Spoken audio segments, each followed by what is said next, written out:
صاحب، مکی دور میں حضور صلی اللہ علیہ وآلہ وسلم کی دعوت کے مراحل کیا رہے؟ حضور صلی اللہ علیہ وسلم کی جو مکۃ المکرمہ کی جو 13 سالہ دعوت و تبلیغ کا جو سلسلہ تھا، تو مکی دور کو بھی 3 مراحل میں ہم تقسیم کرتے ہیں۔ نمبر 1، جس وقت حضور صلی اللہ علیہ وسلم کے سر پر تاج نبوت رکھا گیا، آپ کی عمر 40 برس تھی، تو اس کے بعد پھر 3 سال تک، یعنی 41، 42 اور 43 سال پس پردہ خفیہ دعوت کا سلسلہ جاری رہا۔ اعلانیہ طور پہ ابھی اپنی نبوت کا آپ نے کھلم کھلا اعلان نہیں کیا،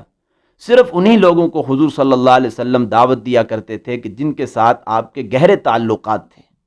تو پس پردہ یہ خفیہ دعوت کا 3 سال تک کا مرحلہ رہا ہے۔ پھر اس کے بعد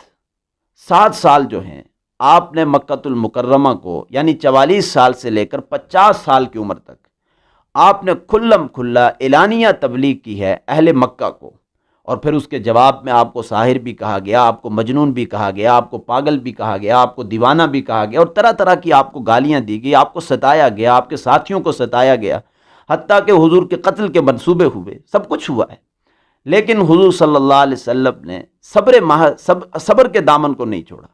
صبر محض کی پالیسی کے اوپر آپ کاربند رہے۔ پھر یہ جو مکہ کے حضور کے دور نبوت کے آخری 3 سال تھے، 51، 52 اور 53 سال جب حضور کی عمر تھی،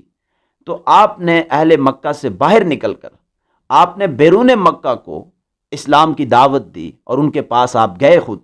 اور اس میں سب سے پہلے حضور نے طائف کا سفر کیا تھا، جس وقت حضور کی عمر 51 سال تھی۔ پھر اس کے بعد جب آپ طائف کے سفر سے واپس آئے، پھر آپ نے راستے میں مختلف قبائل سے ملاقاتیں کی، انہیں بھی اسلام کی دعوت دی، جیسے بنو عامر بن صعصع کا قبیلہ تھا، قبیلہ فزارہ تھا، قبیلہ غسان تھا، قبیلہ حنیفہ تھا۔ ان مختلف قبائل کو جو مکۃ المکرمہ کی حدود سے باہر تھے، انہیں بھی اسلام کی دعوت دی اور انہیں اسلام کی تبلیغ کی۔ خیر، جس وقت حضور صلی اللہ علیہ وسلم کی عمر 51 سال تھی، طائف کے سفر سے جب آپ واپس آئے، حج کے موقع پر آپ نے مدینے سے آئے ہوئے قبیلہ خزرج کے لوگوں کو اسلام کی دعوت دی، اور قبیلہ خزرج کے لوگوں کو جب اسلام کی دعوت دی تو وہ آپس میں ایک دوسرے سے کہنے لگے، دیکھو مدینے میں یہودی ہمیں کہا کرتے تھے کہ ان قریب ایک نبی آنے والا ہے، اس نبی کی معیت میں ہم اس کے ساتھی بن کر تمہیں قتل کر ڈالیں گے۔ لگتا ہے کہ یہ جو ہمیں اسلام کی دعوت دے رہا ہے، یہ وہی نبی ہے کہ جس کے بارے میں یہودی ہمیں کہا کرتے تھے۔ تو پھر انہوں نے کہا قبیلہ خزرج کے لوگوں میں، کیوں ایسا نہ ہو کہ ہم یہودیوں سے پہلے ہی محمد بن عبداللہ کے اوپر ایمان لیں اور ان کی نبوت اور رسالت کو تسلیم کر لیں۔ خیر، یہ صرف 5 آدمی تھے قبیلہ خزرج کے۔ جب یہ واپس مدینۃ المنورہ گئے،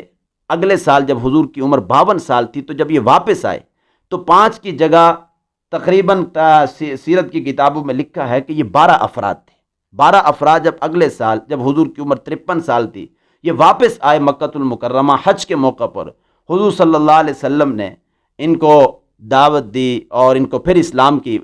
کی طرف بلایا، تو انہوں نے حضور صلی اللہ علیہ وسلم کے ہاتھ پر بیعت کی، اور اسی کو بیعت عقبہ اولیٰ کہا جاتا ہے۔ تو حضور صلی اللہ علیہ وسلم نے پھر ان 12 افراد کے ساتھ حضرت مصعب بن عمیر کو بھیجا کہ جائیے، جا کے آپ مدینے میں